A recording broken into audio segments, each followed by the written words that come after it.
नमस्कार सभी साथियों को स्वागत करता हूं सभी का इस यूट्यूब चैनल पर।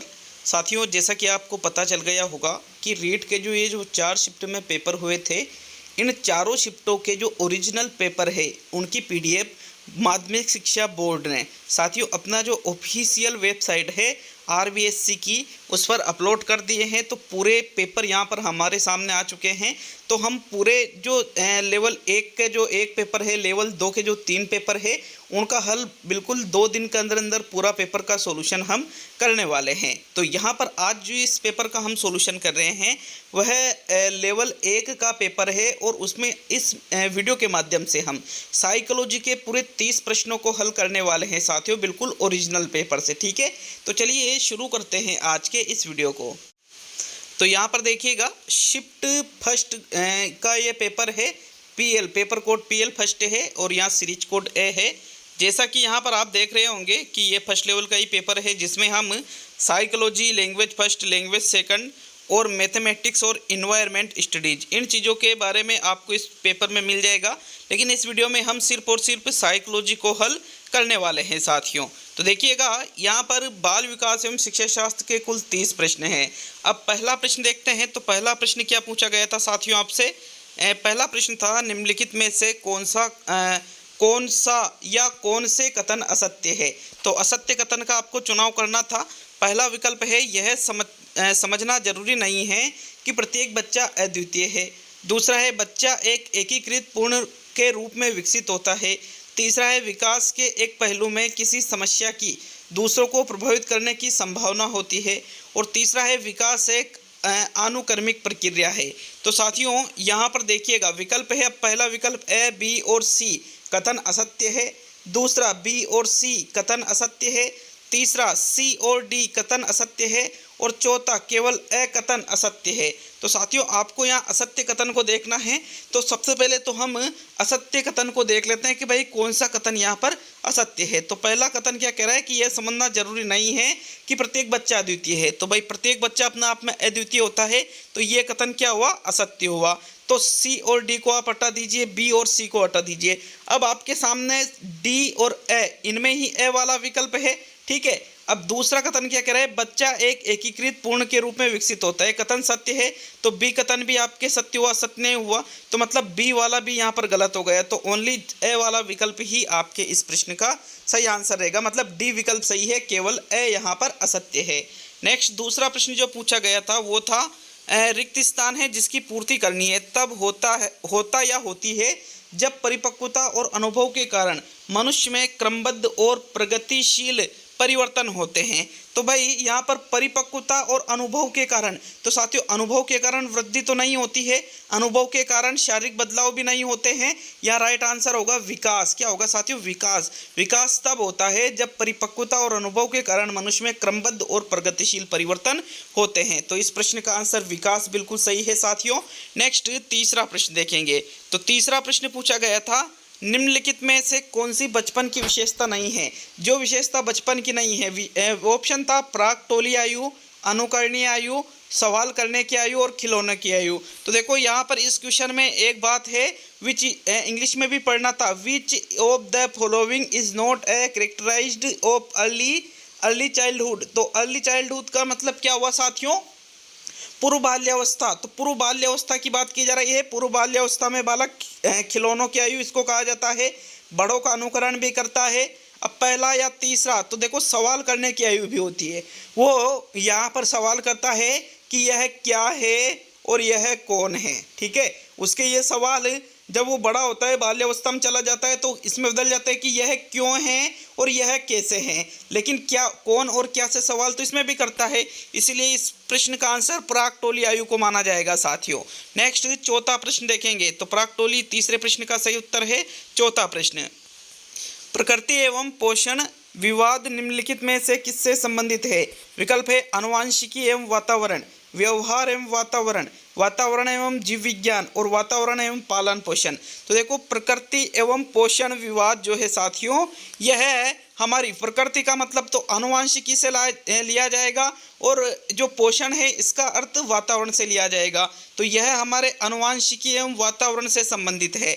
ए वाला विकल्प इस प्रश्न का सही उत्तर है साथियों। नेक्स्ट 5वां प्रश्न देखेंगे तो प्रश्न संख्या 5 क्या है?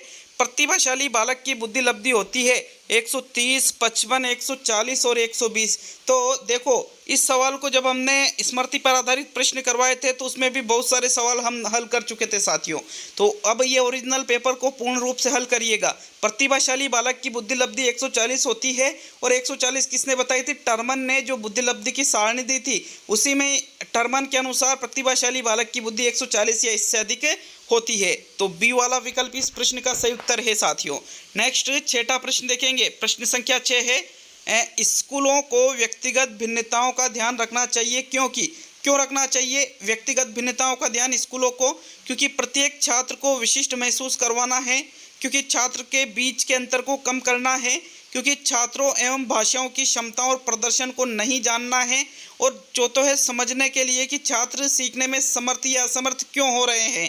तो देखो व्यक्तिगत भिन्नता का ध्यान रखना विशिष्ट महसूस करवाने के लिए नहीं होता है साथियों, ना ही उनके प्रदर्शन और क्षमताओं को नहीं जानने के लिए होता है, जानने के लिए होता है बल्कि। तो ए और सी विकल्प तो गलत है। अब आपके सामने 2 ही विकल्प बच रहे, बी और डी वाला, कि छात्रों के बीच के अंतर को कम करने के लिए या समझने के लिए कि छात्र सीखने में समर्थ या असमर्थ क्यों हो रहे हैं। तो बिल्कुल चौथा विकल्प बेस्ट आंसर है इसका, क्योंकि व्यक्तिगत भिन्नता का ज्ञान यदि हमको है तो हम इस चीज़ को समझ सकते हैं कि बालक सीखने में समर्थ है असमर्थ है तो क्यों है साथियों, ठीक है, उसी के अनुसार हम उसका शिक्षण करवा सकते हैं, इसीलिए चौथा विकल्प इसमें सही माना जाएगा।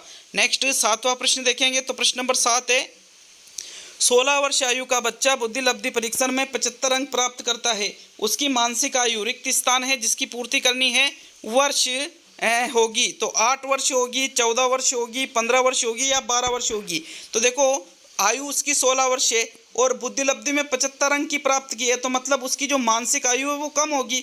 तो साथियों 14 भी नहीं 15 भी नहीं होगी और 14 भी नहीं होगी। देखो 16 वर्ष मानसिक आयु बटे वास्तविक आयु इंटू 100, इस प्रकार इसका बुद्धि लब्धि का सूत्र होता है। इस प्रश्न का जो सही आंसर निकलेगा वो रहेगा साथियों, उसकी जो मानसिक आयु है वो 12 वर्ष होगी। चलिए 8वां प्रश्न देखेंगे तो प्रश्न संख्या 8 है प्रश्न संख्या 8 प्रत्येक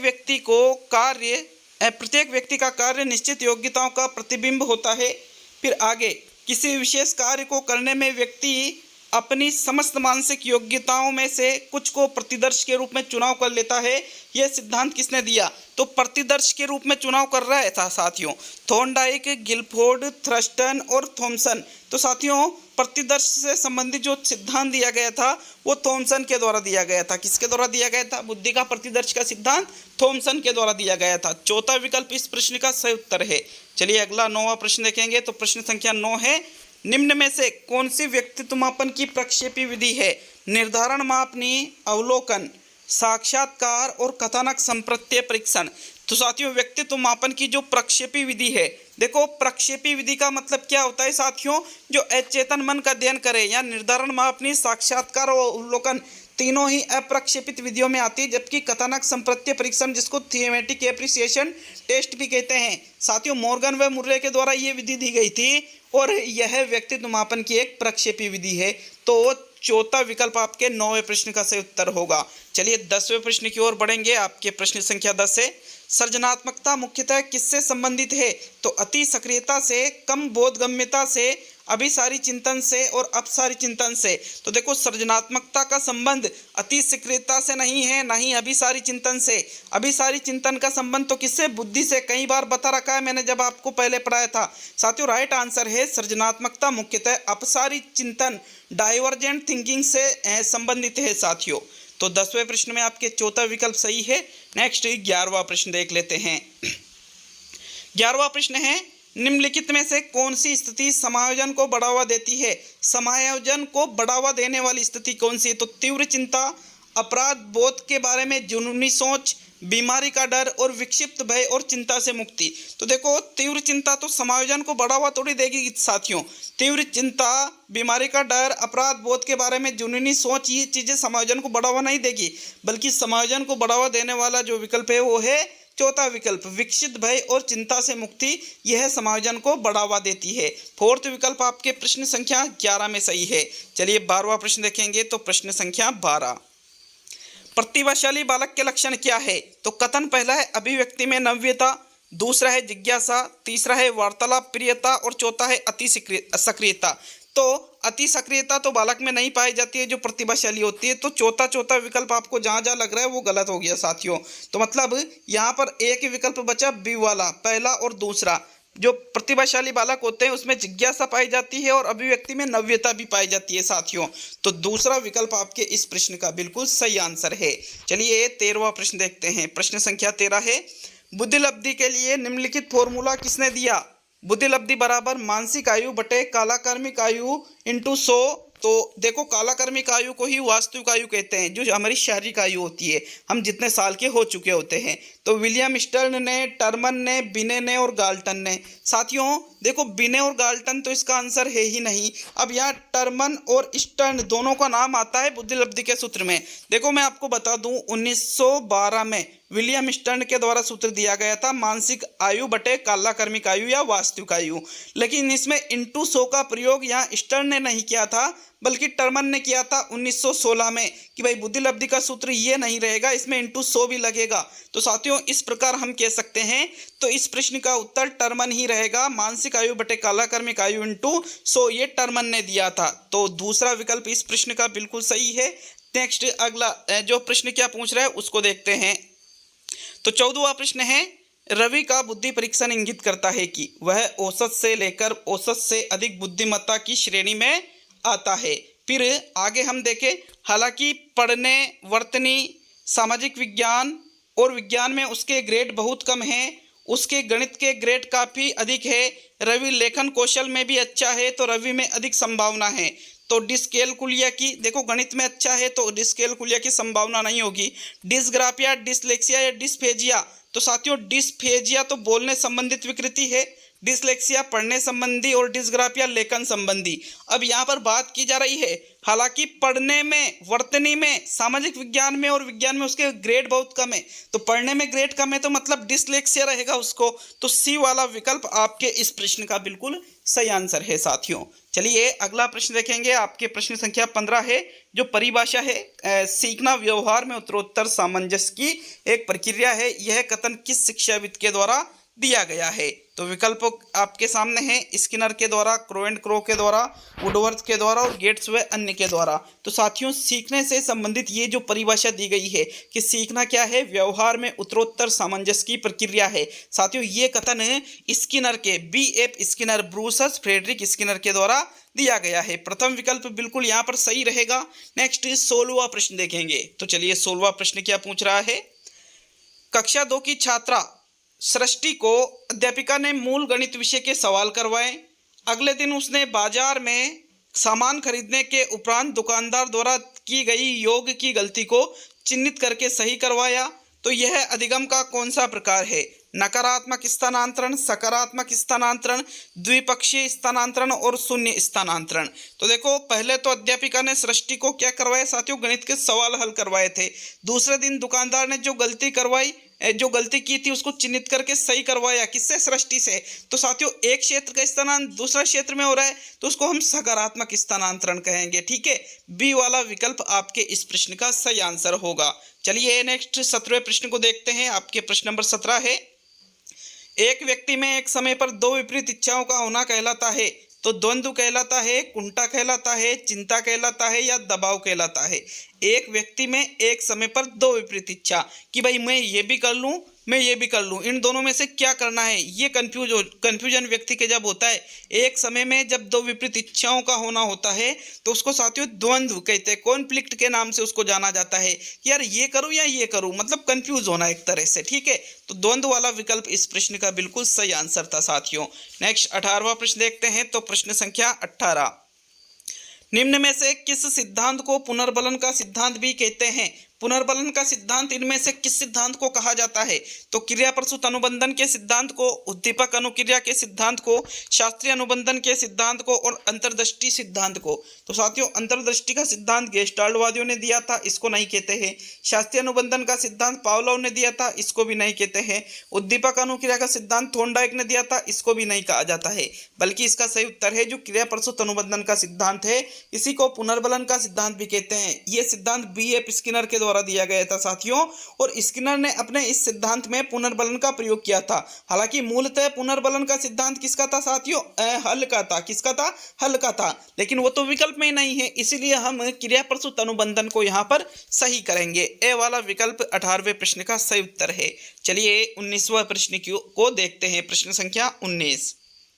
साथियों 19वां प्रश्न है, समझना प्रश्न को, थोड़ा बड़ा प्रश्न है। तो निम्नलिखित में से उस उदाहरण का चयन कीजिए जो आंतरिक अभिप्रेरणा को दर्शाता है। आंतरिक अभिप्रेरणा को जो उदाहरण दर्शा रहा है उसको देखना था। तो विकल्प है, वंदना परीक्षा में अच्छे अंक प्राप्त करने के लिए कठोर परिश्रम कर रही है जिससे वह अपने माता पिता से उपहार प्राप्त कर सके। उपहार प्राप्त किया जा रहा है तो इसको हम बाह्य अभिप्रेरणा में रखेंगे। दूसरा है, उर्मिला फटाफट का गृह कार्य समाप्त कर रही है क्योंकि गृह कार्य समाप्त करके वह टीवी देख सकेगी। टीवी देख सकेगी ये भी बाह्य उद्दीपक है, तो ये भी आंतरिक अभिप्रेरणा नहीं रहेगा। तीसरा है, इला बहुत सारी पुस्तकें पढ़ रही है क्योंकि वह जिले में प्रथम स्थान प्राप्त करके विद्यालय का नाम जिला स्तर पर रोशन करना चाहती है। तो एक तो ये हो सकता है। चौथे को भी पढ़ेंगे। तो मेगा अपने परियोजना कार्य के लिए विभिन्न स्रोत तलाश रही है क्योंकि वह नई जानकारी प्राप्त करने में रुचि रखती है। तो साथियों यहाँ पर यह भी बाह्य उद्दीपक में आ जाएगा। चौथा विकल्प सही है क्योंकि रुचि यहाँ पर आंतरिक अभिप्रेरणा से होती है, इसलिए इस 19वें प्रश्न का आंसर चौथा ही रहेगा। तो चलिए 20वां प्रश्न देखेंगे। आपके प्रश्न नंबर 20 क्या है? निम्न में से किसने अधिगम सिद्धांत का प्रतिपादन नहीं किया? थॉर्नडाइक ने, स्किनर ने, कोहलर ने और बीएस ब्लूम ने। साथियों थॉर्नडाइक ने उद्दीपक अनुक्रिया का सिद्धांत दिया, स्किनर ने क्रिया प्रसूत अनुबंधन का दिया और कोहलर ने यहाँ पर साथियों अंतर्दृष्टि का दिया। तीनों ने अधिगम के सिद्धांतों का प्रतिपादन किया, लेकिन बीएस ब्लूम ने यहाँ पर साथियों ऐसा कोई सिद्धांत नहीं दिया है अधिगम का। इन्होंने तो उद्देश्यों का वर्गीकरण किया है ब्लूम ने। तो फिर यहाँ डी वाला विकल्प जो है चौथा, यही आपका सही आंसर है। इसने बीएस ब्लूम ने अधिगम का कोई सिद्धांत नहीं दिया है।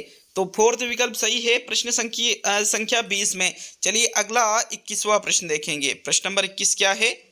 बार बार बच्चों को सजा से बचने या इनाम पाने के लिए सीखने की गतिविधियों में संलग्न होने के लिए कहना क्या दर्शाता है?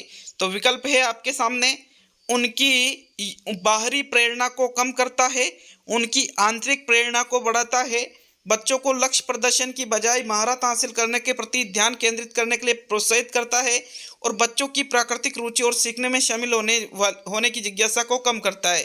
तो अच्छा प्रश्न था साथियों। यहाँ पर प्रश्न देखो क्या पूछ रहा है, बार बार बच्चों को सजा से बचने के लिए या इनाम पाने के लिए, कि भाई सजा से आप ये चीज करोगे तो सजा से बच जाओगे, या आप ये चीज करोगे तो इनाम आपको मिल जाएगा। सीखने की गतिविधियों में संलग्न हो आप, क्या अगर आप सीखोगे तो इनाम मिलेगा, नहीं सीखोगे तो सजा मिलेगी कहना। तो साथियों ये उनकी आंतरिक प्रेरणा को बढ़ावा नहीं दे रहा है, बल्कि यह पहला क्या कह रहा है, बाहरी प्रेरणा को कम करता है, बाहरी प्रेरणा को बढ़ा रहा है। तो ये भी गलत है। अब तीसरा या चौथा सही रहेगा साथियों इसमें।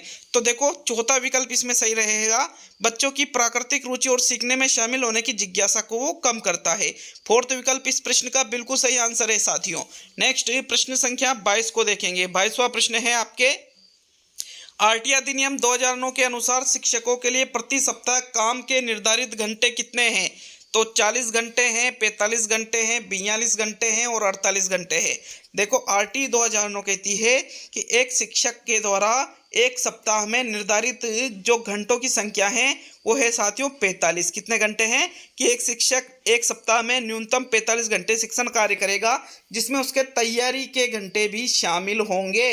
तो तीसरा विकल्प इस 22वें प्रश्न का बिल्कुल सही उत्तर है। चलिए 23वां प्रश्न देखेंगे। प्रश्न नंबर 23 है, निम्न में से कौन सा एक उत्तम परीक्षण की विशेषताओं से भिन्न है? तो विश्वसनीयता, वैधता, वस्तुनिष्ठता और अभिक्षमता। साथियों एक उत्तम परीक्षण में विश्वसनीयता पाई जाती है, वैधता पाई जाती है, वस्तुनिष्ठता पाई जाती है, लेकिन अभिक्षमता जैसी कोई यहाँ पर विशेषता उत्तम परीक्षण में नहीं होती है। अतः फोर्थ विकल्प 23 का बिल्कुल सही उत्तर है। नेक्स्ट 24 पे आएंगे। तो 24वां प्रश्न, शिक्षार्थी केंद्रित पाठ्यक्रम में निम्नलिखित में से कौन सबसे महत्वपूर्ण है? अध्यापक, बच्चा, विषय वस्तु और वातावरण। तो देखो जो शिक्षार्थी केंद्रित पाठ्यक्रम होता है साथियों, शिक्षार्थी केंद्रित है ना, तो छात्र उसमें सबसे महत्वपूर्ण रहेगा, मतलब बच्चा वाला जो विकल्प है ये प्रश्न नंबर 24 का सही उत्तर रहेगा साथियों। नेक्स्ट प्रश्न नंबर 25 की ओर बढ़ेंगे। तो 25वां प्रश्न है आपके, एक चिंतनशील शिक्षक कक्ष में ऐसी परिस्थिति उत्पन्न करता है कि छात्र व्याख्यान सुन सके, कक्षा कक्ष में शिक्षक के व्याख्यान के नोट्स ले सके, कक्षा कक्ष में अनुशासन बनाए रखे और छात्रों और शिक्षक में पारस्परिक अंतःक्रिया को प्रोत्साहन मिले। तो देखो, चिंतनशील शिक्षक जो होता है साथियों, कक्षा कक्ष में ऐसी परिस्थिति उत्पन्न करता है कि उनमें अंतःक्रिया हो, अनुशासन बनाए रखना, व्याख्यान सुनना या व्याख्यान के नोट्स लेना, ये चिंतनशील कक्षा की विशेषता नहीं होती है, बल्कि पारस्परिक अंतःक्रिया हो, किसमें, छात्रों में और शिक्षक में। तो साथियों, डी वाला विकल्प इस प्रश्न का बिल्कुल सही आंसर है 25 का। चलिए 26वां प्रश्न देखेंगे। प्रश्न नंबर 26 क्या है? क्रियात्मक अनुसंधान का अर्थ है एक अनुदैर्ध्य अनुसंधान, एक अनुप्रयुक्त अनुसंधान, एक शोध जिसमें तत्काल समस्या को हल किया जा सके और सामाजिक आर्थिक उद्देश्य के साथ एक शोध। तो साथियों, क्रियात्मक अनुसंधान स्टीफन एम कोरे जिसके जनक हैं, इसमें क्या किया जाता है, जो विद्यालय से जुड़ी जो समस्याएं होती है उनका तत्काल हल खोजा जाता है क्रियात्मक अनुसंधान में। तो यहाँ पर एक शोध जिसमें तत्काल समस्या को हल किया जा सके, यही क्रियात्मक अनुसंधान कहलाएगा। सी वाला विकल्प 26 में सही है। नेक्स्ट 27 पे आएंगे। तो 27वां प्रश्न है, एनसीएफ 2005 के अनुसार एक शिक्षक की भूमिका होनी चाहिए अनुमोदक की, आधिकारिक होना चाहिए, सुविधादाता होना चाहिए या तानाशाह होना चाहिए। तो एनसीएफ 2005 कहता है साथियों, एक जो शिक्षक होता है उसकी भूमिका तानाशाह की, आधिकारिक या अनुमोदक की नहीं, बल्कि सुविधादाता या सुविधा प्रदाता के रूप में होना चाहिए, जो बालक को सुविधा प्रदान कर सके निर्देशन देने की। ठीक है। नेक्स्ट 28वां प्रश्न देखेंगे। 27 में बी वाला विकल्प सही है। तो प्रश्न संख्या 28 है आपके, मूल्यांकन का उद्देश्य क्या होता है? मूल्यांकन का उद्देश्य पूछा गया है बच्चों को मंद शिक्षार्थी और प्रतिभाशाली बच्चों के रूप में अंकित करना। तो ये तो बिल्कुल नहीं होता है, गलत है ये। दूसरा कह रहा है उन बच्चों की पहचान करने के लिए जिन्हें औपचारिक उपाय की आवश्यकता है, हो सकता है आपका आंसर। सीखने की कठिनाइयों और समस्या क्षेत्रों का निदान करने के लिए, हो सकता है आपका आंसर। फिर उस सीमा तक प्रतिपुष्टि प्रदान करना जहां तक हम उत्पादनशील जीवन के लिए शिक्षा प्रदान करने में सफल रहे। तो बिल्कुल चौथा विकल्प सबसे बेस्ट आंसर है साथियों इस प्रश्न का। चौथा विकल्प ही इस प्रश्न में सही आंसर है। मूल्यांकन का उद्देश्य चौथे विकल्प में बिल्कुल सटीक दे रखा है। चलिए अगला प्रश्न देखेंगे। प्रश्न संख्या 29 जो कि आपके इस प्रकार से है। तो देखो 29 में क्या है, निम्नलिखित विकास के सिद्धांतों का उनके सही वर्णन से मेल कीजिए। तो पहला है समीप दूराभिमुख दिशा, सिर से पैर का क्रम। समीप पदाभिमुख दिशा, विभिन्न बच्चे भिन्न भिन्न दर से बढ़ते हैं। तीसरा, अंतर्वैयक्तिक भिन्नताएं, किसी एक बच्चे में विकास की दर विकास के एक क्षेत्र की अपेक्षा दूसरे क्षेत्र से भिन्न हो सकती है। और चौथा है अंतरावैयक्तिक भिन्नताएं, शरीर के केंद्र से बाहर की ओर वृद्धि होती है। तो अब यहाँ पर आप देखिएगा, पहला विकल्प क्या कह रहा है कि पहले में डी आएगा, दूसरे में आएगा, तीसरे में बी आएगा और चौथे में सी आएगा। दूसरा कह रहा है यहाँ पर पहले में ए आएगा, दूसरे में बी आएगा, तीसरे में सी और चौथे में डी। तीसरा कह रहा है पहले में सी आएगा, दूसरे में डी आएगा, तीसरे में बी आएगा और चौथे में ए। और चौथा कह रहा है पहले में डी, दूसरे में बी, चौथे में ए और पांचवें में तीसरे में ए और चौथे में सी। तो देखो यहाँ पर हम मिलान करके देखते हैं। ठीक है। तो सिर पदाभिमुख दिशा किससे संबंधित होती है? सिर से पैर का क्रम होता है साथियों। ठीक है। तो दूसरे में क्या आएगा साथियों? यहाँ पर ए आएगा। तो दूसरे में ए किस किस में दे रखे हैं? दूसरे में ए सिर्फ ए वाले विकल्प में दे रखा है। ठीक है। तो इस प्रकार हम यहाँ पर देख सकते थे आसानी से। तो देखो कौन सा आंसर रहेगा? दूसरे में आएगा ना। तो पहले में डी, समीप दूराभिमुख दिशा किससे संबंधित है? शरीर के केंद्र से बाहर की ओर। दूसरे में ए है। फिर तीसरे में क्या है साथियों? बी। तो तीसरे में बी, अंतर्वैयक्तिक भिन्नताएं, बच्चे भिन्न भिन्न दर से बढ़ते हैं। और चौथे में क्या है? सी है, अंतरावैयक्तिक भिन्नताएं, किसी एक बच्चे में विकास की दर विकास के एक क्षेत्र की अपेक्षा दूसरे से भिन्न होती है। तो ए वाला विकल्प बिल्कुल सही है, कोई डाउट नहीं है साथियों इसमें। ठीक है। नेक्स्ट अंतिम और 30वां प्रश्न देखेंगे, क्या पूछा गया था। इसके बाद में यहाँ पर सभी सब्जेक्टों के प्रश्नों को हल कराने वाला हूँ साथियों, सभी सब्जेक्टों के। तो चाहे लेवल 1 के प्रश्न हो या लेवल 2 के प्रश्न हो। तो विकास रिक्त स्थान है से वापस रिक्त स्थान की ओर बढ़ता है।